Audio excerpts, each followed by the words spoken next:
Okay, Marmotte Gran Fondo. It's 5,000 meters of climbing and 170k altogether. It's claimed to be one of the toughest Gran Fondos out there, and probably that is the reality. Starts off with Glandon, followed by Telegraph, then Galibier, and then Alpe d'Huez.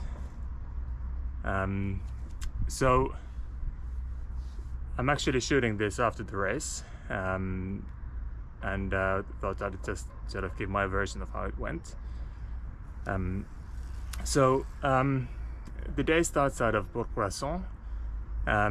It's around 15 kilometers of flat. I was in the second group out of 5,000 riders. There's 4 groups altogether. This one started at the very beginning of the event. I was lucky to be passed by a train that was going at around maybe 42 kilometers, and I joined that. So it wasn't exactly the easiest warm-up of the day, but then we ended up at the very front of the event at the footsteps of Glandon, which actually ended up being a very good thing, because then the first feed station is at the top. It has a reputation of being very busy. It was still quite empty when we got there, which was good. So Glandon is it's a long climb. It took almost 2 hours. My goal was to do a bit less than 3 watts per kilo through the climbs. Ended up doing I think around 20% more I wanted to, but felt actually very good still at the very top. It has 2 steeper sections, one at the very beginning, 5k, and then one after a descent, another 2k of steep, but otherwise it's a very sort of nice gentle climb, although very long. Glandon is then followed by a descent where actually timing is off. It's very technical, actually very scary. It was a bit damp, so I ended up braking a whole lot. After the descent there's the Marmotte valley. I think it's around 20 or 30k. This time it was heavy headwind. It was windy enough that they actually chose to take the feed station off the top of Galibier, so it was really windy. We ended up doing in a group around 20 to 25k on a flat ground, so when we actually hit Telegraph we were all quite exhausted. Telegraph was basically recovering from the headwind on the flat. Telegraph is a nice steady gradient throughout, around 7-8%, maybe a bit more, 700-800 meters. There's a small descent to Valois, where's the second feed station, before climbing onto Galibier. So yeah, Galibier was a bit tough, doing maybe 20% less than I wanted to, and as a result got overtaken a whole lot. Therefore didn't really get any help from the other riders. It would have been great. It was very windy, so when I was going on headwind it was like 8 kilometers per hour, and tailwind it was like 12 kilometers per hour, so some help would have been really nice. Well, we ended up on Galibier. I think Galibier is around close to 1,000, maybe 500 climbing. Altogether with Telegraph, the total is around 2,000, which is it is a big climb. It's also a steady gradient. It's not too bad. It's a bit steeper at the end, but not too bad. The descent down then from Galibier was actually really nice. It took 50-60 kilometers. It was tailwind all the way. You could go 60k without pedaling, without feeling the wind, and if you pedaled it was like 80+ kilometers per hour. Also the rain had stopped, and it was sunny. So I ended up in Bourg-Croissant, and actually recovered quite a bit during the descent. And then Alpe d'Huez was actually a very nice climb. The descent really helped me sort of regather my energy, and was able to do a bit more than sort of targeting on that climb. It took 1 hour 15 minutes and it starts with a very steep ramp for the first 2-3 kilometers, and then it evens out, but it's a steady, fairly steep gradient, and it starts to really feel at the very end. So all in all, it was a very good day. 8 hours altogether, based on Strava and based on the official timing. So maybe it's actually official timing includes the feed stations or the breaks, and Strava includes the descent but doesn't include the feed breaks. So actually 8 hours is probably close to reality.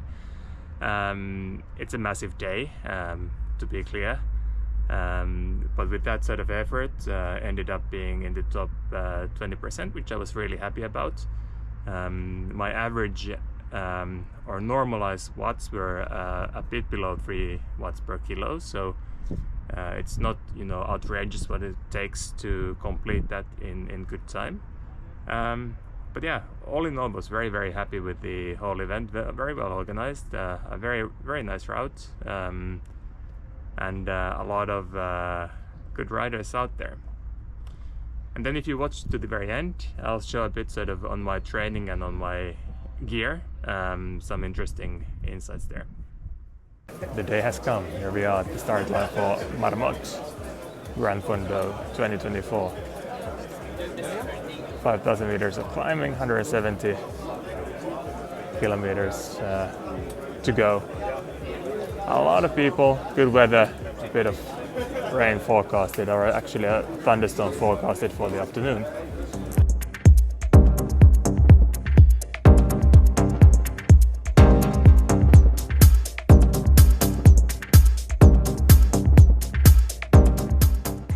Four kilometers into Glandon, which means the first steep part is soon over. 45 minutes in, it was a great lead out to here. We averaged around 40 with some strong guys pulling. And now 17k to the top of Glandon.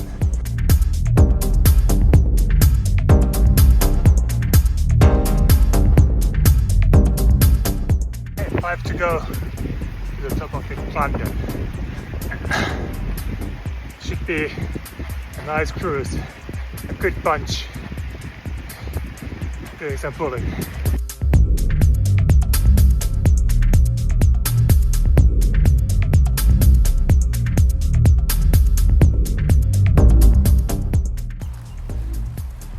We have arrived to the Moraine Valley.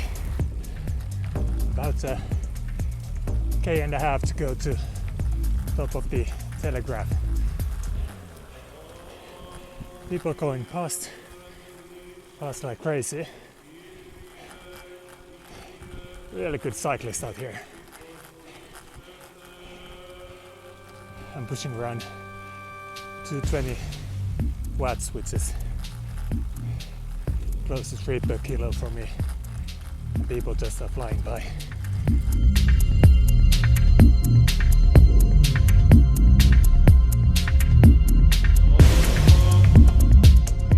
Okay, start of the Calibière, 70k to the top.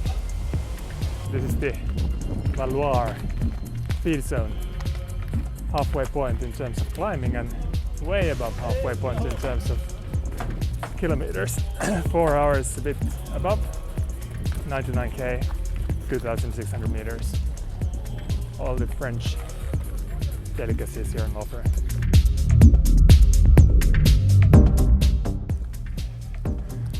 Five more kilometers to top of Calibière.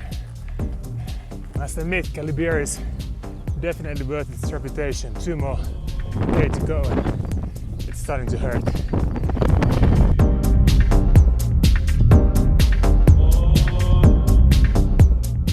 Due to bad weather, they had moved the feed station a kilometer from the top of Calibière. I don't mind, it's a good break. With Alpe d'Huez left, I think it feels encouraging. I think I'm gonna finish. I hope so. Final climb up to S. 13k and then we're done. That was brutal. Pushing like 3.5 watts per kilo just to keep wheels turning and people just flying past. Chapeau to the ones cycling like him.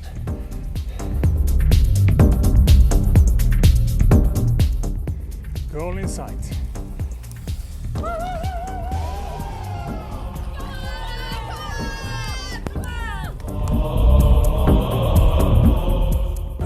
Race completed. What a ride! A bit above 8 hours and pretty much like expected. It's hard, really hard, really good, really nice route. So here's a bit on training. So my background is that I'm a hardworking family man. Really don't have time to exercise. Last year I did some good periods of training. Ended up doing a 300-kilometer gran fondo here in Finland, and then a 24-hour adventure race event also, and also ran a marathon in October. That marathon actually broke my leg. I had a period of 2 months without any exercise and had, trouble running ever after. So I started a systematic training plan for this event half a year before, and it may be around 5 to 8 hours a week, which is not too bad. It was a mix of zone 2, but also quite a bit of hard efforts. Actually, probably in aftermath, I would say more zone 2 would have been more beneficial, but the hard efforts helped me to actually ride the climbs a lot better. I didn't actually train on hills before June, so 1 month prior. But then the 1 month prior, I happened to be lucky enough to take the whole month off to be in the Alps to get acclimatized and get used to climbing, which also helped a lot. So in the end, I ended up doing maybe 2-3 bigger rides, 6-8 hours before the event, but mostly it was the usual 1 to 2 hour rides with some sort of intervals in between. So let me just briefly go through my equipment for the race. It was this bike I rode with. I don't think the bike makes it that interesting, but there are a few things that I think are helpful as tips for the event. Mainly 3. So first one, disc brakes. That's a must. The descents can be steep and they are sometimes wet, so disc brakes are really important. Gearing. So I have a 34 here in the back and 36 in the front, so fairly small gearing, but I noticed that others were doing even higher cadence at the lowest gears, so you could go even a bit lower. I wouldn't go any bigger. I spent, I don't know, 3-4 hours on the smallest gear and sometimes did like 70 rounds per minute, so really small gearing is essential. And then I'd say the third is the tires. So I'm running a 30mm setup, and it just gives the extra confidence on the descents. My bike is not, as you can see, it's not super aero, but it's not aero either. So that sort of combination of aero and fat tires really sort of helped me do the descents like I wanted to. But yes, otherwise the bike worked really nicely.